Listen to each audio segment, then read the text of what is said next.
Kapag ayaw na sa atin, hayaan na lang natin. Kapag gusto na niyang umalis, hayaan mo nang umalis. Kapag gusto na niyang bitawan ka, hayaan mo na lang siyang mawala. Oo, alam ko mahirap kasi mahal mo pa. Pero hindi mo ba naisip na mas mahihirapan ka pa kapag pinagpilitan mo yung sarili mo sa taong ayaw naman na? Minsan, hindi porket sumuko ka, talo ka. Minsan, sumusuko tayo kasi alam natin yun ang tama. Mali naman na kasing ipagsiksikan pa yung sarili mo sa taong pilit kang tinutulak papalayo. Hindi ka dapat magmakaawa na wag siyang mawala.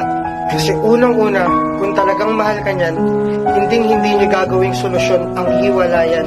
Kaya ikaw, kung alam mong isa mo na lang lumalaban para sa relasyong akala mo'y walang hangganan, kung alam mong ikaw na lang yung nagmamahal sa inyong dalawa, huwag mo lang hayaan yung sarili mo na magmukha pang tanga. Yung sakit na nararamdaman mo, ngayon lang yan. Kasi darating din naman yung punto na kung saan isang araw gigising ka na lang nang wala nang nararamdaman para sa taong akala mo dati hindi mo kayang mawala. Kaya kung ayaw na niya, sumuko ka na.